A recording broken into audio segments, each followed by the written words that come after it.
नमस्कार सभी को, स्वागत है बच्चों आपका आपके इस educational YouTube channel shine with chemistry से। और मैं हूं आपका मेंटोर डीपी सर। जैसा कि मैंने आप सभी को इन्फॉर्म किया था पहले से कि हम लोग अपना lecture structure of atom part by part ख़त्म करेंगे। तो इस स्ट्रक्चर ऑफ एटम चैप्टर को हम लोग फिनिश करने के बाद फिर इसका रिवीजन और उसके बाद प्रॉब्लम्स हम लोग करने वाले हैं।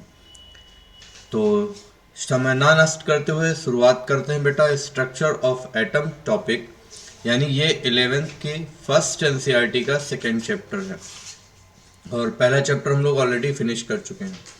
ठीक है, तो सबसे पहले यहाँ पर इस चैप्टर को पढ़ने से पहले आपको ये जानना जरूरी बेटा कि इस चैप्टर की इम्पोर्टेंस क्या होती है और हम क्यों पढ़ते हैं, और एजुकेशन के पॉइंट ऑफ व्यू के अलावा, नीट के पॉइंट ऑफ व्यू के अलावा इस चैप्टर को पढ़ने में क्या क्या बेनिफिट्स आपके हैं और क्या क्या आपको चीज़ें पता चलने वाली हैं, ये बड़ी ही इम्पॉर्टेंट है। और मैं बता दूं, मॉडर्न फिजिक्स का और केमिस्ट्री का अगर देखा जाए तो ये कॉमन चैप्टर है, तो आपको पढ़ने में मज़ा भी आएगी। ठीक है, क्योंकि जब कभी भी हम लोग देखते हैं तो हमारे मन में ख्याल आता है कि जितने भी मैटर्स बने हैं आज की डेट में, ठीक है ना, चाहे वो कोई भी मैटर हमारे पास में हो, चाहे वो मोबाइल फ़ोन हो, या हम कह सकते हैं कि कोई भी पार्टिकल्स, जो भी मैटर बना है, जो भी सब्सटेंस बना है, वो बना कैसे है।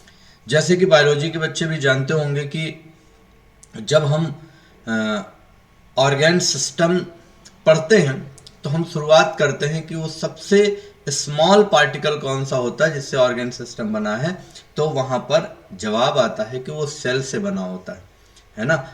इसी तरीके से केमिस्ट्री में जब हम मैटर की स्टडी करते हैं, जब हम सब्सटेंस की स्टडी करते हैं, तो जवाब आता है कि सबसे छोटा कण जो होता है वो कौन सा होता है, एटम होता है। यानी जब हम कोई भी सब्सटेंस अपने आसपास देखते हैं, इवन जो हम लोग भी बने हुए हैं, तो हम लोग जब सबसे छोटा सब्सटेंस, यानी कोई भी मैटर अगर हमारे आसपास है, पानी से लेकर के खाने की चीज़ें या फिर कोई भी केमिकल एपरेटस हो, कोई भी सब्सटेंस हो, मोबाइल फ़ोन हो, कुछ भी हो, तो ये सारी चीज़ें जो हम लोग देखते हैं ये सभी किससे बने हुए होते हैं बेटा, सबसे स्मॉलेस्ट पार्टिकल जो कि एटम से बना हुआ होता है। ठीक है बेटा, तो इसके स्ट्रक्चरल अरेंजमेंट्स के बारे में, ये क्या होता है, इसके बारे में हम लोग पढ़ेंगे, हम लोग डिटेल्ड स्टडी करेंगे। और मैं बता दूं बेटा, इस चैप्टर की इम्पॉर्टेंस बहुत ज़्यादा है। बहुत ज़्यादा क्यों है? क्योंकि इससे नीट में एक सवाल पूछा जाता है और जेई में भी इसके 1 से 2 सवाल आते हैं बेटा। ठीक है, तो ये सोचो कितना इम्पॉर्टेंट चैप्टर है जिसको हम लोगों को पढ़ना रहेगा। तो आइए समय ना नष्ट करते हुए हम लोग शुरुआत करते हैं एटम के। तो जब भी एटम के बारे में आपसे कोई पूछे, कोई जाने, तो आप क्या बताओगे, एटम क्या होता है? ठीक है, एटम होता है, अगर हम लोग देखेंगे तो हम क्या बोलेंगे बेटा, स्मॉलेस्ट पार्टिकल होता है।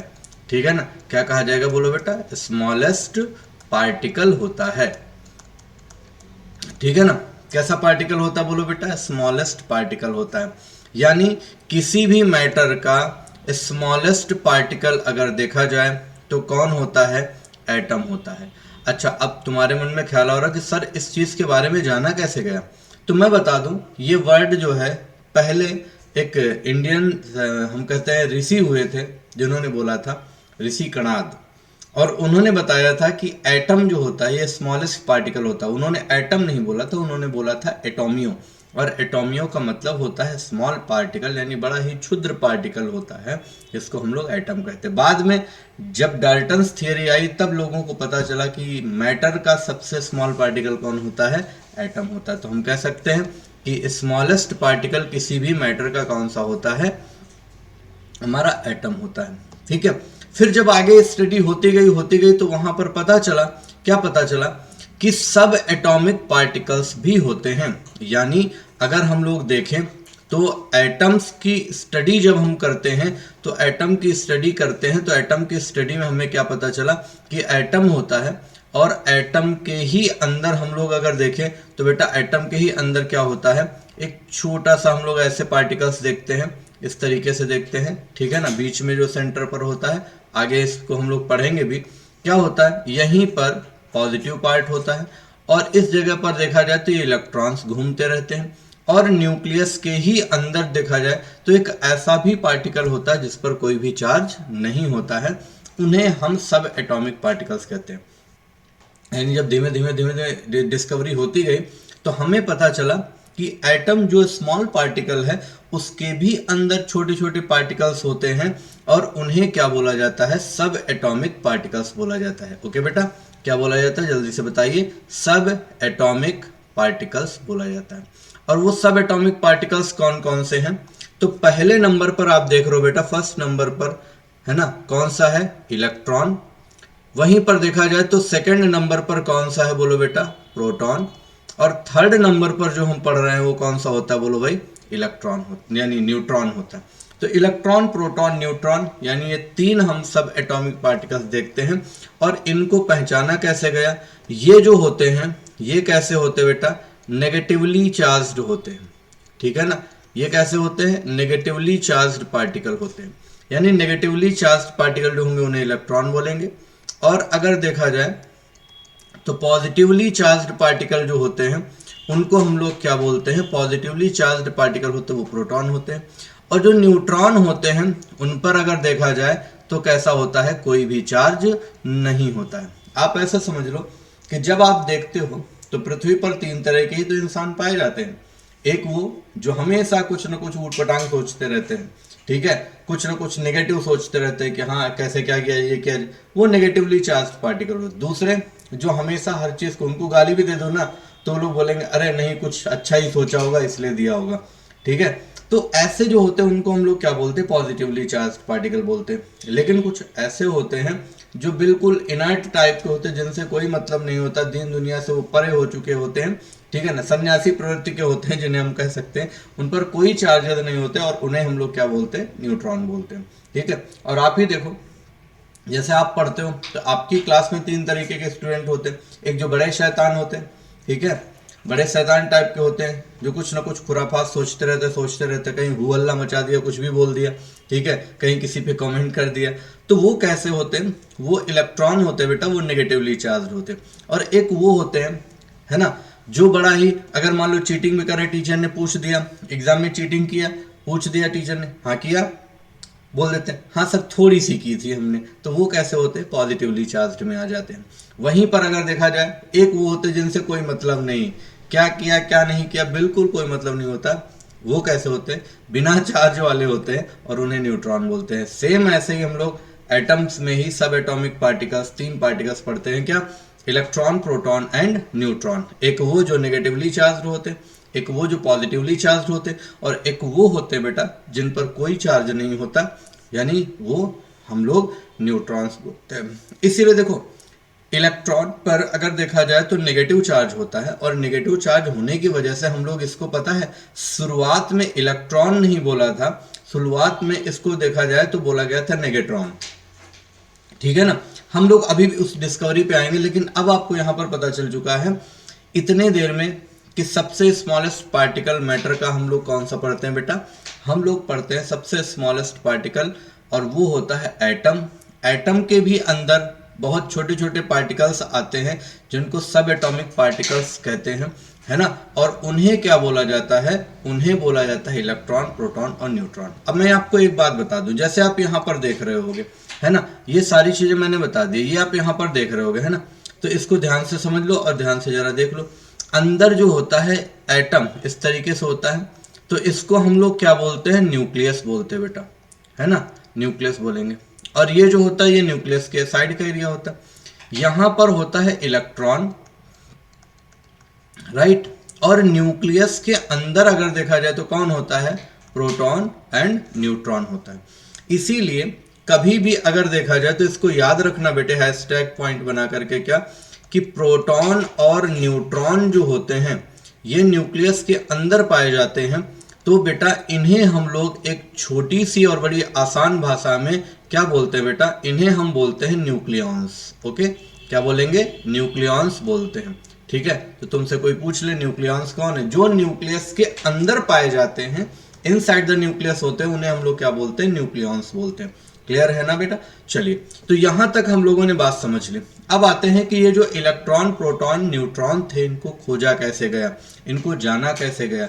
ठीक है, तो ये तुम्हारे सामने दिख रहा है और इसको बड़े आराम से बेटा समझना होगा, जानना होगा कि ये जो हमारे पास में है, ठीक है, इलेक्ट्रॉन प्रोटॉन न्यूट्रॉन का किस्सा, इनको हम लोगों ने खोजा कैसे, इनकी डिस्कवरी कैसे की। तो सबसे पहले इलेक्ट्रॉन की डिस्कवरी हम लोगों ने की थी बेटा कैथोड रेज एक्सपेरिमेंट में। कौन से रेज एक्सपेरिमेंट में? कैथोड रेज एक्सपेरिमेंट में की थी। ओके, कहां पर की थी जल्दी से बताओ बेटा? कैथोड रेज एक्सपेरिमेंट में की थी, राइट।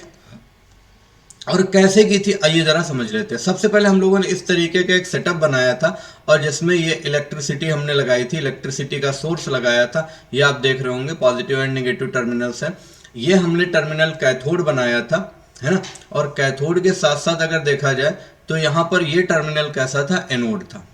ठीक है, जब हम लोगों ने देखा कि इलेक्ट्रिसिटी पास की गई तो इलेक्ट्रिसिटी पास करने पर यहां पर देखा जाए तो क्या होता है कि इलेक्ट्रिसिटी जैसे मान लो इस डायरेक्शन में पास होती है, इस डायरेक्शन में इलेक्ट्रिसिटी पास हुई, तो इलेक्ट्रिसिटी अगर हम लोग देखेंगे, ध्यान से बिल्कुल समझिएगा बेटा, मान लो इलेक्ट्रिसिटी हमारी इस डायरेक्शन में जा रही है, ऐसे जा रही है, तो इलेक्ट्रॉनों का जो फ्लो होगा वो कैसा हो जाएगा? जस्ट अपोजिट हो जाएगा कि नहीं हो जाएगा? यानी ये इलेक्ट्रॉनों का फ्लो था और इलेक्ट्रॉनों का फ्लो कैथोड से किसकी तरफ था? एनोड की तरफ था। जब यहां से यहां पर ऐसे क्या कहते हैं, ये फ्लो करता रहता, ये फ्लो कर रहा था।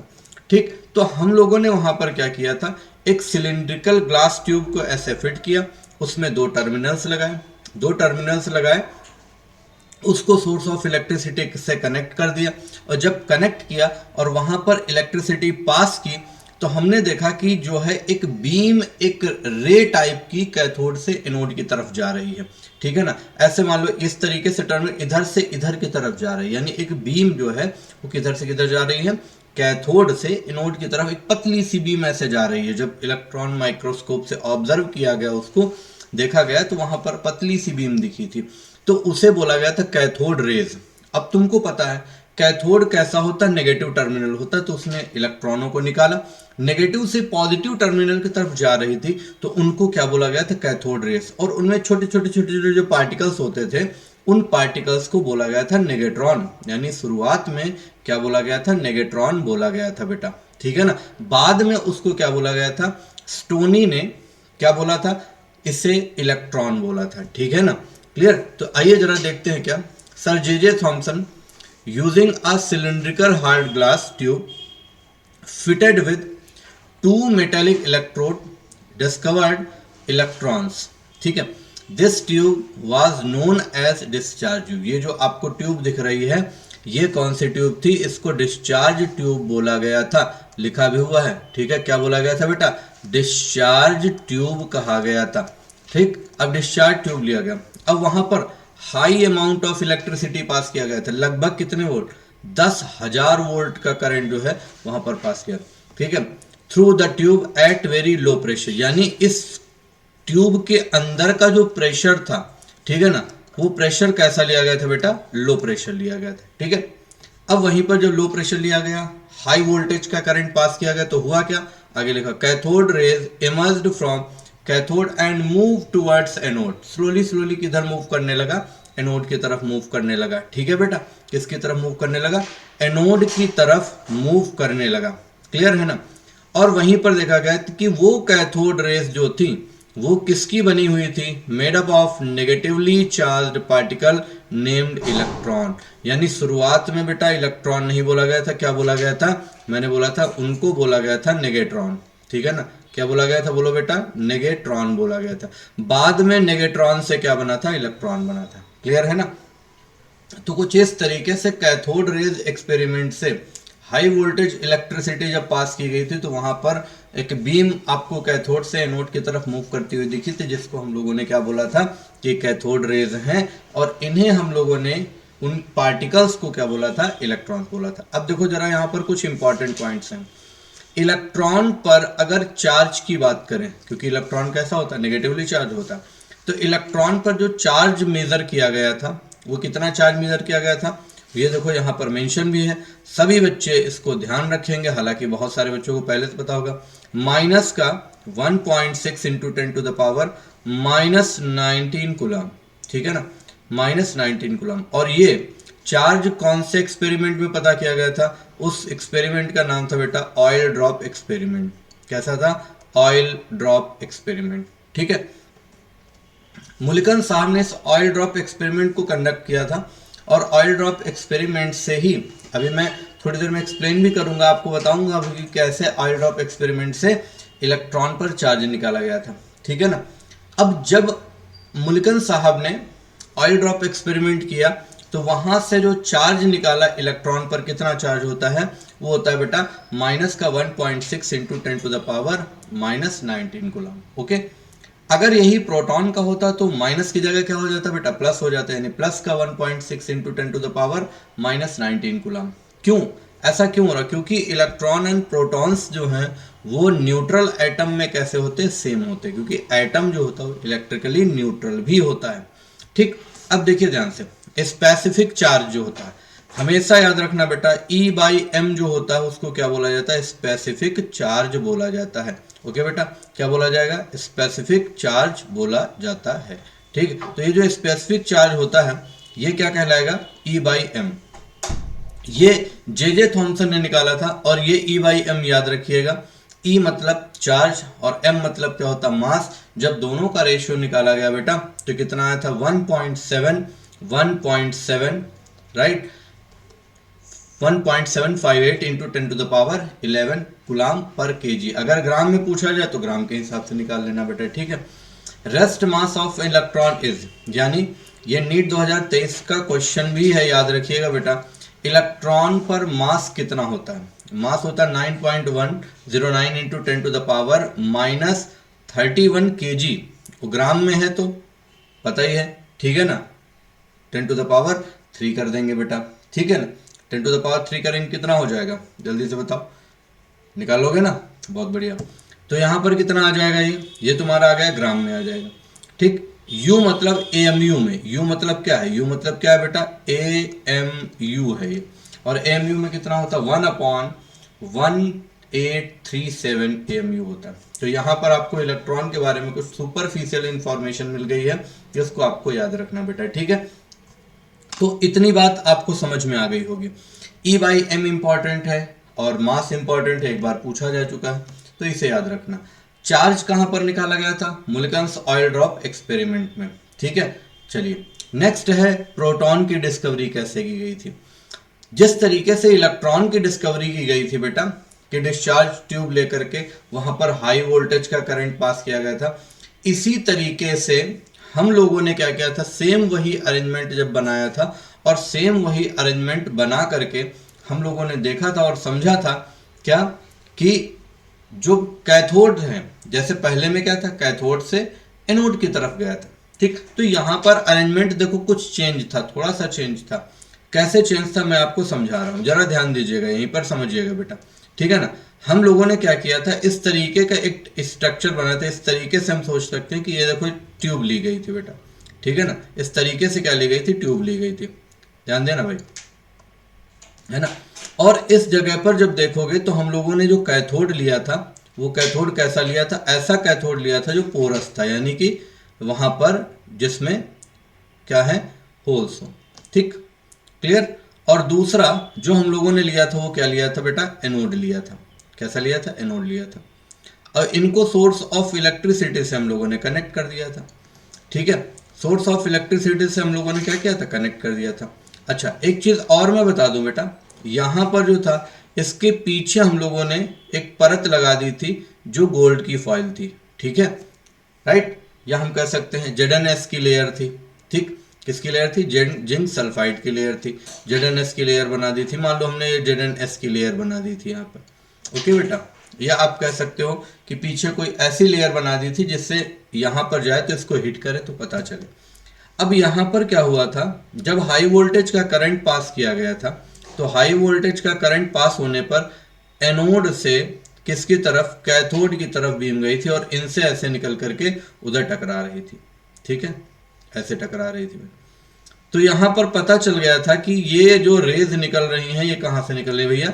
एनोड की तरफ से निकल रही हैं, और कहां जा रही हैं? कैथोड की तरफ। अब सबको पता है एनोड और कैथोड में ये कैसा नेगेटिव टर्मिनल है। जब इधर से इधर जाएंगे तो यहाँ पर जब हिट करेंगे तो पता चलेगा ना, उन पार्टिकल्स को जब चेक किया गया तो वो पार्टिकल्स तुम्हारे किस चार्ज के निकले बेटा, यहाँ जो पार्टिकल्स हिट कर रहे थे उनको जब चेक किया गया तो वो कैसे निकले, पॉजिटिवली चार्ज निकले, राइट। कैसे निकले, पॉजिटिवली चार्ज निकले। अब पॉजिटिवली चार्ज जब निकले तो उन्हें क्या बोला गया था, प्रोटॉन्स बोला गया था। तो इस तरीके से उनकी डिस्कवरी की गई थी, ठीक है ना। तो आइए जरा देखते हैं point. The discovery of proton was made possible by an electrical discharge in a modified cathode rays tube, यानी कि जो cathode rays tube discharge tube लिया था वो मॉडिफाइड वर्जन थी, और यहाँ पर कैथोड कैसा लिया गया था, परफोरेटेड कैथोड लिया गया था, यानी जो पोरस था थोड़ा सा, ठीक है ना, इन discharge tube. Anode rays were observed which were moving towards the cathode, किसकी तरफ मूव कर रही थी, कैथोड की तरफ मूव कर रही थी, ठीक है। और ऐसी जो रेज थी उनको क्या बोला गया था, ये पॉजिटिवली चार्ज्ड रेज हैं।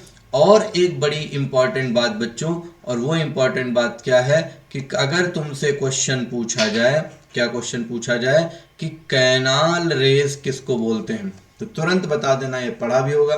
पॉजिटिवली चार्ज्ड रेज जो होती हैं वो क्या होती, कैनाल रेज होती है, और उन्हीं में जो पार्टिकल्स थे उनको क्या बोला गया था, प्रोटॉन्स बोला गया था। क्लियर है ना बेटा।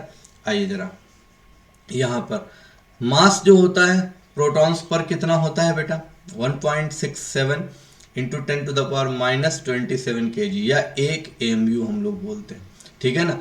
अब जैसे H+ लिखते हो तो H+ एक प्रकार से क्या होता है, प्रोटॉन ही तो होता है ना। इसको या तो हम P से लिखते हैं प्रोटॉन को, या तो हम P से लिखते हैं, और P नहीं लिख पा रहे हैं तो हम क्या लिख देंगे बेटा, H+ लिख देंगे, दोनों एक ही बात है।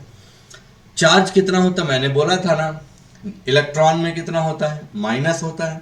यहाँ कितना हो गया बेटा, प्लस में हो गया, ठीक है। तो प्लस का 1.6 इंटू 10⁻⁻19 गुलाम होता है। क्लियर है ना। नेक्स्ट है इसका स्पेसिफिक चार्ज। जब देखते हो तो स्पेसिफिक चार्ज क्या होता है, E/m होता है। प्रोटॉन का कितना, 9.6 इंटू 10⁻7। अब यहाँ पर जब स्पेसिफिक चार्ज देखोगे तो इसका स्पेसिफिक चार्ज क्या है, 11 है, गुलाम पर kg है। और यहाँ पर कितना हो जाएगा, 9.6 इंटू 10⁻7 गुलाम पर kg है। यानी ज़्यादा स्पेसिफिक चार्ज किसका दिख रहा है आप लोग, इलेक्ट्रॉन्स का ही तो देख रहे हैं, ठीक है ना। तो आई होप सो कि ये समझ में आ गया होगा किस तरीके से प्रोटॉन की डिस्कवरी की गई। ऐसे ही हम लोग यहाँ पर देख रहे हैं, और ये क्या है, मैंने अभी थोड़ी देर पहले बोला था कि इलेक्ट्रॉनों पर चार्ज किससे निकाला गया था, इलेक्ट्रॉनों पर चार्ज किससे निकाला गया था, ऑयल ड्रॉप एक्सपेरिमेंट थे। ये आप अरेंजमेंट देख रहे हो पूरा सा, ये आप सेटअप देख रहे हो, ठीक है ना। और यहाँ पर आपको ये सेटअप पूरा दिख रहा होगा कि किस तरीके का है, इसको आप देख सकते हो, समझ सकते हो। कैसे बेटा, यहाँ पर देखिएगा, बिल्कुल ध्यान से इत्मीनान से देखना। ये आपको अरेंजमेंट दिख रहा है। ऊपर से ये देखो एक पॉजिटिव चार्ज की प्लेट लगी हुई है, और नीचे अगर देखोगे तो ये नेगेटिवली चार्ज की प्लेट लगी है, ठीक। यहाँ से हम इलेक्ट्रॉन माइक्रोस्कोप से ऑब्जर्व कर रहे हैं। दोनों प्लेट्स को हमने बैटरी से कनेक्ट कर दिया है, पॉजिटिव और नेगेटिव टर्मिनल से कनेक्ट कर दिया है। ऊपर से ये हम क्या कर रहे हैं, ऑयल को ड्रॉप कर रहे हैं, गिरा रहे हैं भाई, ठीक है ना। और गिरा रहे हैं तो तुमको पता एटोमाइजर्स को जैसे यहाँ पे प्रेस करेंगे, ये ऑयल डिस्पेंसर है, तो यहाँ पर क्या ऑयल गिरेगा, ठीक है। ऑयल गिरते के साथ साथ यहाँ पर देखो नीचे की तरफ आएगा डाउनवर्ड, और यहाँ पर अगर आप देखोगे तो आपको इलेक्ट्रिक फील्ड दिख रही है। तो यहाँ पर हम क्या ले लेते हैं, इलेक्ट्रिक फील्ड, यानी फील्ड बराबर कैसा होता है, यहाँ पर अगर देखा जाए तो Q इंटू ई होता है ना, ठीक, या Q इंटू एफ कर सकते हैं हम लोग। यहाँ पर F बराबर Q इंटू ई हो जाता है, और उधर F जो होता है वो कैसा होता है, mg के बराबर हो जाता है, ठीक। तो हम Q निकाल सकते हैं यहाँ पर। तो इस पूरे अरेंजमेंट से अगर देखोगे तो ये पार्टिकल्स जब नीचे की तरफ आ रहे हैं तो इसमें फील्ड भी तो लगेगी ना। तो फील्ड जो होगा वो किसके बराबर हो जाएगा, mg के बराबर हो जाता है, यानी Q इंटू ई बराबर क्या हो जाता है, mg होता है। और उसी से हम लोग क्या करते हैं, यहाँ पर निकालते हैं। यहाँ पर हम लोग देख रहे हैं ना इलेक्ट्रॉन माइक्रोस्कोप से, टेलीस्कोप से, नीचे आ रहा है जो, ठीक है। तो जैसे ही ये ऑयल ड्रॉप इनके बीच में आएगा तो उस पर कैसा आएगा, चार्ज आ जाएगा, ठीक है ना, चार्ज आ जाएगा। और उसी के ऑब्जर्वेशन करके हम लोग पता कर लेंगे, ठीक। Some fine oil droplets were allowed to enter through a tiny hole into the upper plate of electrical condenser. यहाँ पर एक छोटा सा होल बनाएंगे जिससे ये आएगा। These oil droplets was produced by the atomiser, ठीक है। The air in the chamber was subjected to ionisation by X-rays. The electrons produced by the ionisation of air attached themselves to the oil drops। ठीक, clear. और इस तरीके से हम लोग क्या करेंगे, जानकारी ले लेंगे यहाँ पर चार्ज की। कैसे, जरा देखिएगा। Oil droplets acquired a negative charge when a sufficient amount of electric field was applied. The motion of the droplets could be accelerated, retarded, or made stationary. Mulliken observed that the smallest charge found on them was कितना, -1.6 into 10 to the power -19 coulomb, and the magnitude of electrical charge Q on the droplets was always an integral multiple of the electrical charge E, that is Q बराबर NE हो जाएगा।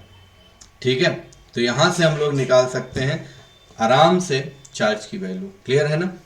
Neutrons की discovery कैसे की, James Chadwick ने neutrons की discovery की थी। ठीक है ना। और ऐसे ही हम लोगों ने देखा था कि इलेक्ट्रॉन की किसने की थी बेटा, जे थॉमसन ने। ठीक है ना, क्लियर। वहीं पर अगर देखा जाए तो न्यूट्रॉन की किसने की थी, जेम्स चैडविक ने। ठीक है ना। प्रोटॉन की डिस्कवरी का अगर श्रेय जाता है तो किसको जाता है, रदरफोर्ड साहब को। ठीक है, क्लियर। तो neutrons discovered by James Chadwick 1932 में by bombardment of alpha particle on the thin sheet of beryllium.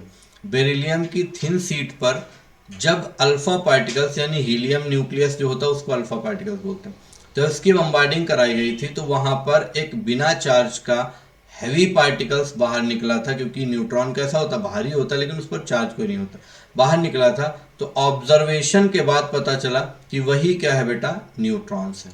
इस तरीके से न्यूट्रॉन्स के तुमसे एक क्वेश्चन पूछा जाता है, इंपॉर्टेंट क्वेश्चन पूछा जाता है, क्या, the reason for the late discovery of neutron. Neutron की लेट डिस्कवरी क्यों हुई थी, तो बेटा कारण बता देना। न्यूट्रॉन की लेट डिस्कवरी के पीछे कारण था उसका न्यूट्रल नेचर, यानी उस पर कोई भी चार्ज ना होना।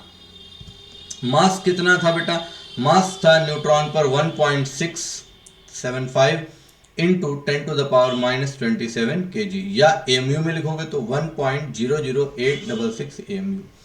स्पेसिफिक चार्ज, हाँ जी हाँ, याद रखना बेटा, स्पेसिफिक चार्ज इसका 0 होता है, क्योंकि इस पर कोई चार्ज नहीं होता है।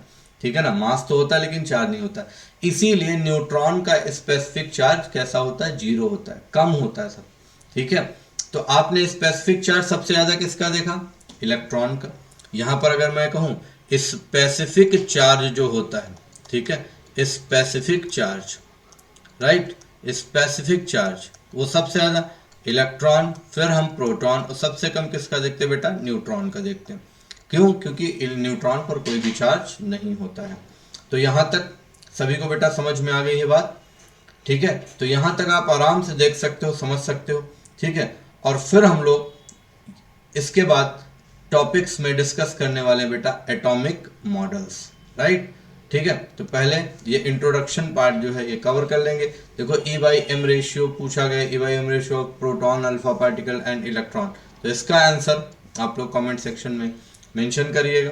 ठीक है, इसके बाद हम लोग डिस्कस करेंगे बेटा एटॉमिक मॉडल्स, राइट। तो इस लेक्चर को कंप्लीट कर लीजिएगा, और कंप्लीट करने के बाद हम अपने अगले लेक्चर्स में मिलेंगे, और उसमें हम लोग पढ़ेंगे क्या बेटा, हम लोग पढ़ेंगे एटॉमिक मॉडल्स। ठीक है, क्लियर। तो ऐसे ही स्लोली हम लोग करके अपने टॉपिक्स को कंप्लीट कर लेंगे, और उनका फिर रिवीजन एंड क्वेश्चन प्रैक्टिस करेंगे। ओके बेटा, God bless you to all of you बच्चों। कमेंट सेक्शन में मेंशन करके जरूर बताएं कि ये चीज़ें आपको याद हुई या नहीं याद हुई। कोई अगर उसमें इम्प्रूवमेंट चाहते हो, कोई बात चाहते हो, तो वो जरूर मेंशन करें बेटा। Okay, thank you and God bless you to all of you बेटा।